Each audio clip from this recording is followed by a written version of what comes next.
പലനാൾ കള്ളൻ ഒരു നാൾ പിടിയിൽ. ഭാര്യ ഉൾപ്പെടെ 5 സ്ത്രീകളുമായി പ്രണയത്തിലാവുക, അവരിൽ നിന്ന് പണം തട്ടിയെടുത്ത് ആഡംബര ജീവിതം നയിക്കുക, സമ്പന്നനാണെന്ന് തെറ്റിദ്ധരിപ്പിച്ച് അവരെ ചതിക്കുക.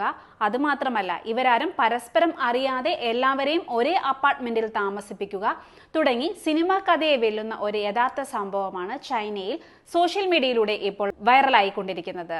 ആ തട്ടിപ്പ് കഥ ഇങ്ങനെയാണ്. വടക്കുകിഴക്കൻ ചൈനയിലെ ജിലിൻ പ്രവിശ്യയിലാണ് സിയാജുൻ എന്ന ഈ തട്ടിപ്പ് വീരൻ ജനിച്ചത്.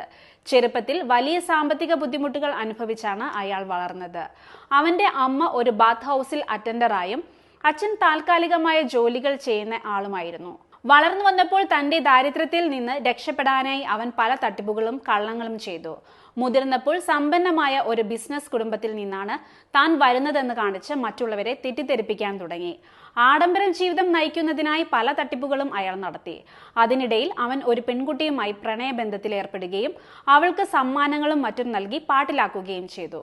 ഒടുവിൽ അവൾ ഗർഭിണിയായതിനു ശേഷം സിയാജുനെ വിവാഹം കഴിക്കുകയായിരുന്നു. പക്ഷെ തന്റെ തട്ടിപ്പുമായി അധികകാലം സിയാജുന് പിടിച്ചു നിൽക്കാനായില്ല. ഇയാൾ പറഞ്ഞതൊക്കെ കള്ളമാണെന്ന് മനസ്സിലാക്കിയ ഭാര്യ കുഞ്ഞിനെ സ്വന്തമായി വളർത്താൻ തീരുമാനിക്കുകയും സിയാജുനെ വീട്ടിൽ നിന്ന് പുറത്താക്കുകയും ചെയ്തു. ഒട്ടും വൈകാതെ തന്നെ സിയാജുൻ ഓൺലൈൻ വഴി പരിചയപ്പെട്ട ഒരു പെൺകുട്ടിയെ പാട്ടിലാക്കുകയും അവളിൽ നിന്ന് $20,000 തട്ടിയെടുത്ത് അവളുമായി ഒരു അപ്പാർട്ട്മെന്റിൽ താമസിക്കുകയും ചെയ്തു. സിയാജുനിന്റെ ചതി അവിടം കൊണ്ടും തീർന്നില്ല. ഇതിനിടയിൽ മറ്റു 3 സ്ത്രീകളുമായി കൂടി ബന്ധം തുടങ്ങി. അതിൽ 2 പേർ വിദ്യാർത്ഥിനികളും ഒരാൾ നേഴ്സുമായിരുന്നു. ഇവരെയെല്ലാം ഒരേ അപ്പാർട്ട്മെന്റിൽ താമസിപ്പിച്ചതും ആരെയും ഭാര്യയുടെ കണ്ണിൽ പെടാതെ പരസ്പരം മനസ്സിലാക്കാതെയും സൂക്ഷിച്ചതും അതിശയകരമാണെന്ന് തന്നെ പറയാം. പക്ഷേ ഈ പ്രണയിനികളിൽ ഒരാൾ സിയാജുനിന്റെ തട്ടിപ്പ് കണ്ടുപിടിക്കുകയായിരുന്നു.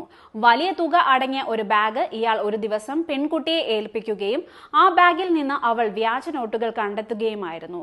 ഇത് പെൺകുട്ടി അധികാരികളെ അറിയിച്ചു. തുടർന്ന് പോലീസ് സിയാജുനിനെ അറസ്റ്റ് ചെയ്യുകയും ചെയ്തു. സിയാജുനിന്റെ വഞ്ചനയുടെ ഈ കഥ ചൈനയിൽ സോഷ്യൽ മീഡിയ പ്ലാറ്റ്ഫോമുകളിൽ വൈറലാണ്. 4 വർഷത്തിനിടയിൽ ഇത്തരത്തിൽ ചതി നടന്നിട്ടും ആർക്കും സംശയം തോന്നാതിരുന്നത് ആശ്ചര്യമാണ്.